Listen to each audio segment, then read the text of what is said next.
Shabbat Shalom. First and foremost, I'd like to give all praise, glory, and honor be to Yahweh, Bahasham, Yahweh Shai, Bahasham, Rakaha Kodash. Double honors to the beloved apostles and elders of Great Millstone, better known as GMS, who rule well. Peace and salutations unto the hopeful elect, the Tabernacle of David, beginning with the 144,000, and the rest of the men, women, and children out of the 12 tribes whom Yahweh Bashem Yahweh Shai will ultimately have mercy upon. All right, this is your brother Matazabath reporting from the branch of the Great Millstone here in Melbourne, Australia. And before I get into the lesson, I just want to say Tawada to you, Akim, for putting up prayers and stuff like that. Still feeling a little bit under the weather, but all right, these things must be reported.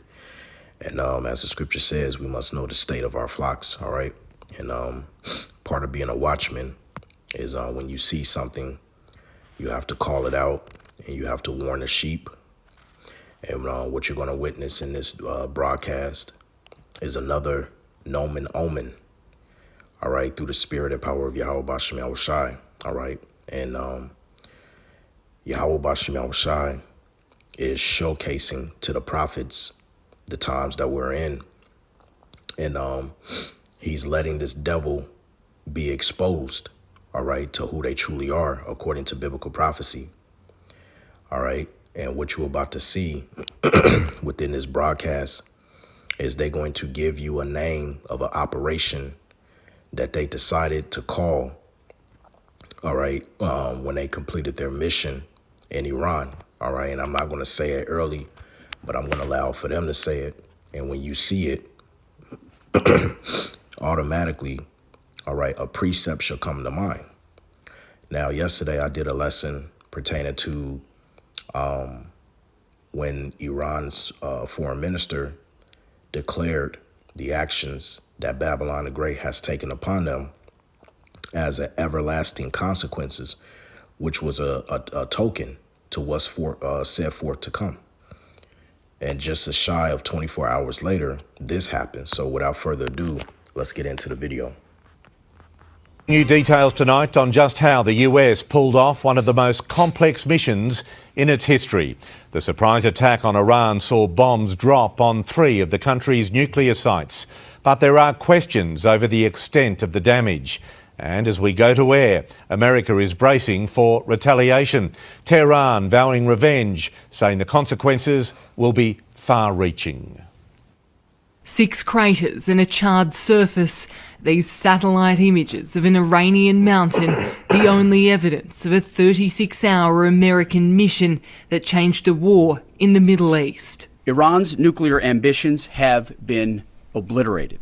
It's unlikely we will ever see the scale of the true impact underground. Final battle damage will take some time, but initial battle damage assessments indicate that all 3 sites sustained extremely severe damage and destruction. According to the president, this was a bullseye. Can a vampire be a hero, or am I doomed to be a villain? To find out, click the link below and listen to... Dubbed Operation Midnight Hammer, this was the largest B-2 bomber strike in US history. Under the cover of darkness, American warplanes took off from a military base in the US state of Missouri. They flew through the night, 18 hours straight, refueling in the air, each stealth bomber carrying 2 15-ton bunker-busting bombs. And as they flew east, there was a decoy operation in place. A deception effort known only to an extremely small number of planners and key leaders. US officials announcing bombers had been deployed west, headed over the Pacific Ocean towards Guam. It was all smoke and mirrors, America telling the world to look one way as it went the other, bombing Iran at 3 of the country's key nuclear sites. Throughout the mission, we retained the element of surprise. Those warplanes today touching back down on US soil. The operation, lauded by the president as a spectacular military success, but not an act of war. We're not at war with Iran, we're at war with Iran's nuclear program, and we do not want war with Iran, we actually want peace.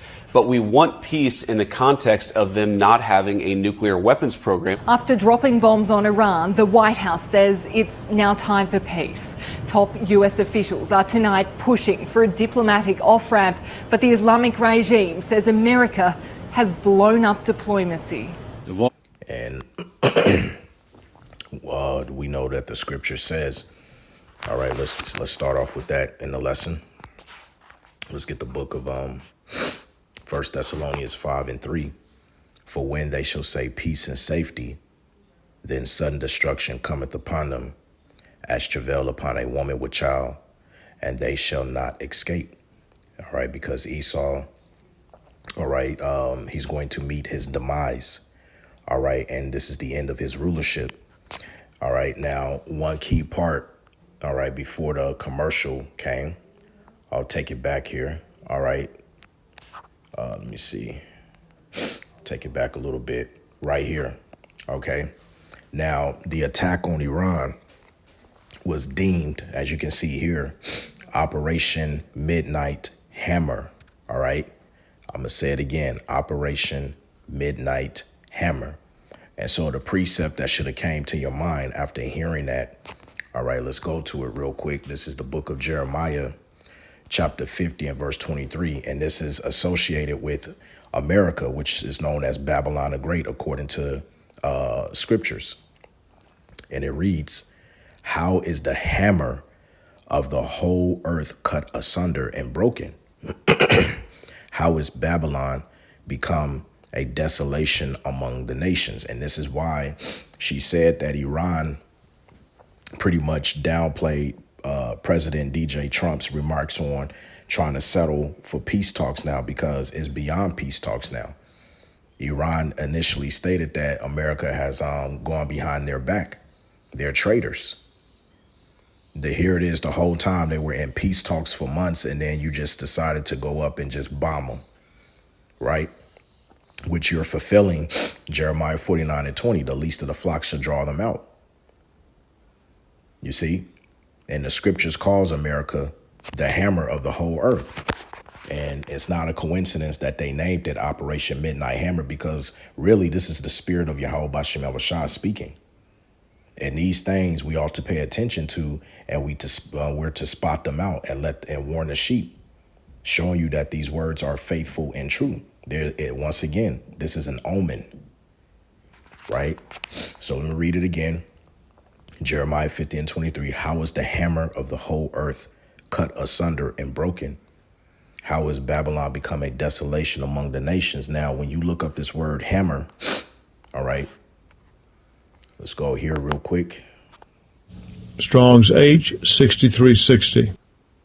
Patish. Patish.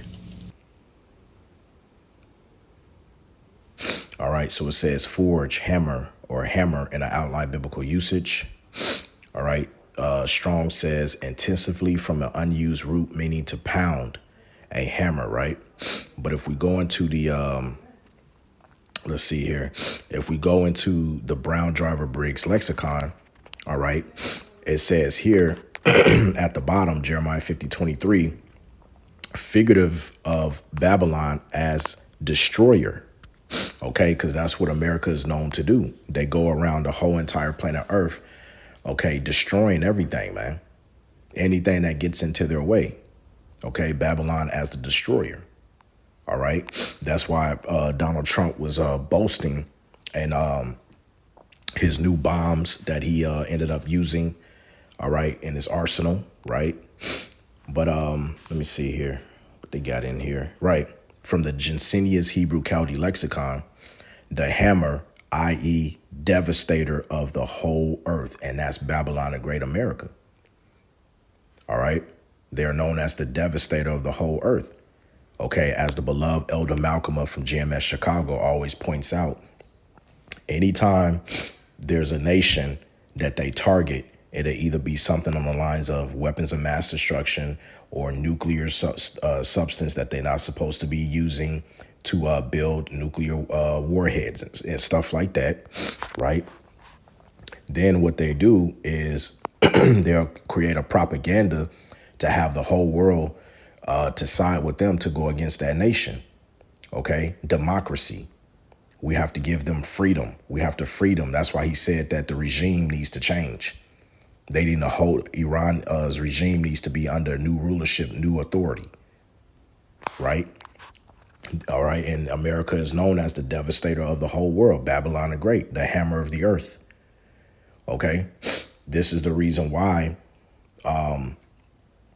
Babylon is being, or Edom, I should say, in this entirety is being made, small amongst the heathen, man, because this devil is being found out. Right. So let's go from there to Isaiah chapter 14 and verse 12. It says, how art thou fallen from heaven, O Lucifer, son of the morning? All right. And don't get tripped up on that word Lucifer. All right. Because that's not in the literal sense of Satan falling from heaven. All right. As that narrative is heavily pushed from the Roman Catholic Church. But Lucifer is another title for the king of Babylon, which is Esau, Edom. All right. And to prove that, when we go into the word Lucifer, all right, you have the Hebrew word Hayalah. OK, well, it says in the sense of brightness, the morning star. All right, which goes back to the the Roman god Venus when you look it up. But it says here in the biblical outline usage, it means light bearer. Right. Or figuratively of the king of Babylon and Satan.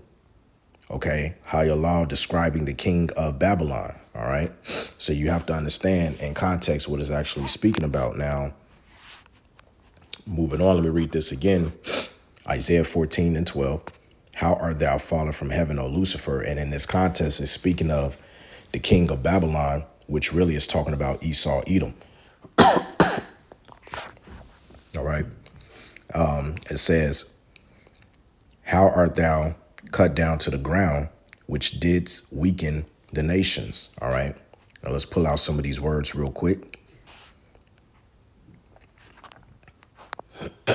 Strong's H 2522. Khalash. Khalash. All right. It says here in the outline biblical usage, to be weak, be prostrate. All right. To weaken, disable. All right. Let's see here. Strong's Info says to prostrate, by implication, to overthrow, decay, discomfort, waste away, weaken. And you see, that's spiritual. All right. To waste away, because Esau is waste away. That's what his name literally means. Ishashwa, wasted away is he. And it really in that context is speaking about his pigmentation has been wasted away because he was born without melanin. All right. That's why we call him the so-called white tea man. All right. Or as my brother Yasharala states, the abominable snowman. All right. So that's spiritual right there, man. All right. Remember, we compare spiritual things with spiritualness. OK, so let me see. Brown Driver Briggs Lexicon also says to weaken, disable, and prostrate. And how do they weaken the nations? All right. Well, remember, Esau has been blessed with the sword. All right. When you continue to read on, let's drop down to verse 16. It says, they that see thee shall narrowly look upon thee and consider thee, saying, is this the man that made the earth to tremble, that did shake kingdoms? All right. And see, that also proves to you, going back to verse 12, that it's not talking about spiritual demon Satan, but rather it's speaking about a man. And that man is none other than Esau, Edom. All right. Because they're going to be looking when the elites are finally exposed, all right, to who they truly are, according to Bible prophecy. All of these other nations are going to be looking at and say, is this the dude? This the man that made the earth to tremble, that caused all of these wars, that shook up kingdoms, okay, that threatened, that robbed, that great, that pilgrimage, all of the above, right? Here's the point, verse 17, that made the world as a wilderness. And how did they make the world as a wilderness? By going over and dropping bombs and stuff, because they were blessed with the sword. This man is literally known as the harbinger of death. Okay, it says, and destroyed the cities thereof, that opened not the houses of his prisoners. Okay, so this man is being found out, man. Okay, like I said, it's not a coincidence that they named or deemed this operation to be Midnight Hammer. Okay, what a fitting name for Babylon the Great. Okay, and like I said, this is an omen. Okay, so let's go from there. Revelation chapter 6 and verse 4. It says, and there went out another horse that was red. Now, the horse symbolizes power. Okay, this is why today in your vehicles, cars and trucks, they deem it to be horsepower. All right. And then it says it was red. All right. Why is it red? Because really it's speaking about a particular man. Okay. Going back to Genesis, the 25th chapter, the first was born all over like a hairy garment, like a red hairy garment. And they called his name Esau, Ishashwa. All right. It says, and power was given to him that sat thereon to take peace from the earth. You see that? This is why we read in Jeremiah, how was the hammer brought down? Okay. The devastator, the destroyer, because he took peace from the earth by doing what? Okay. We're going to get a precept to back that up in just a second, but continuing on, and that they shall kill one another. All right. Because Esau fights amongst, each other. You saw that during the Syrian wars going back in the Maccabees. It says, and there was given unto him a great sword. And when did that happen? Well, quick precept, Genesis 27. All right. Right around the 40th verse. All right. We'll start at verse 39. Verse 38, Salakia. It says, and Esau said unto his father, hast thou but one blessing, my father? Bless me, even me also, my father. And Esau lifted up his voice and wept. And Isaac, his father, answered and said unto him, behold, thy dwelling shall be the fatness of the earth and of the dew of heaven from above. And this is why the elites today, they have the best parts of the world, even parts where nobody can even go and visit, or not even tourists are allowed to go and visit. There's places here on the planet Earth that we don't even know that exist, but they have access to. Okay. It says, is the main point. Verse 40, and by thy sword shalt thou live. You see that? And shalt serve thy brother, and it shall come to pass when thou shalt have the dominion that thou shalt break his yoke from off thy neck. And that happened during a time when when they broke away from being up under us. And it's going to happen again. That happened the first time it happened when King David put garrisons around them. But then when the Babylonians took us down, they helped the Babylonians in First Esdras, the 4th chapter. You can read about that. All right. And then another time is when during the Byzantine Empire. All right. When we had them up in captivity, pushed them into the Caucasus Mountains. But then they came back into power during the Renaissance era. All right. Because the word Renaissance means rebirth. All right. So they were blessed. Literally, they were blessed with the sword. All right. So when you go back to Revelation 6 and 4, I'll read it one more time. And there went out another horse that was red, and power was given to him that sat thereon to take peace from the earth, and that they shall kill one another. And there was given to him a great sword. That's speaking of the Edomites. All right. All right. So we go from there. And so now this is how they were given that power. Micah 2 and 1, woe to them that devise iniquity and work evil upon their beds. When the morning is light, they practice it because it is in the power of their hand. And who has given them this power? Okay, Yahweh Bashem Yahushai. Job 9 and 24, the earth was given into the hand of the wicked. All right. So these devils, they're set up to take peace from the earth, man. The Lord put them in that position to do so, man. Okay. You got to understand that. All right. This is Psalms chapter 140, and I'm going to start at verse 1. It says, to the chief musician, a psalm of David, deliver me, O Yahweh, from the evil man, and preserve me from the violent man, which imagine mischiefs in their heart. Continually are they gathered together for war. Or you see that? Because really, that's all they know. Continually, they are gathered together for war. Now, here it is, President, DJ Trump, he went on, to say that they didn't want to get involved with Israel. But as you can see, the spirit of Yahweh Bashem Yahushua showcased his power, all right, by forcing Babylon the Great to actually get involved with Israel to attack Iran, because it's prophecy.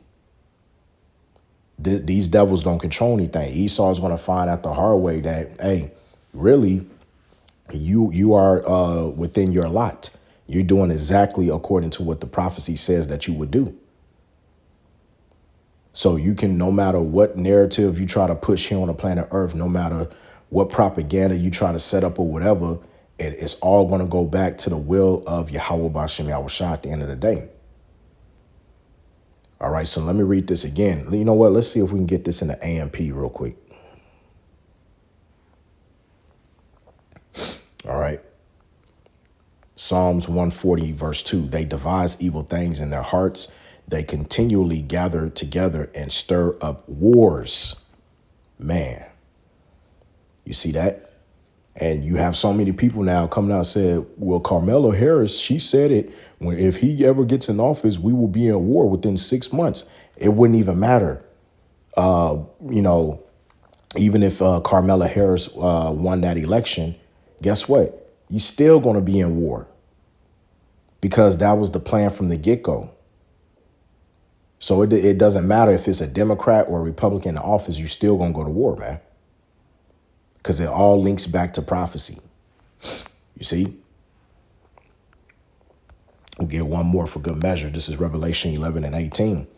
And the nations were angry, and thy wrath is come in the time of the dead, that they should be judged, and that thou shouldest give reward unto thy servants, the prophets.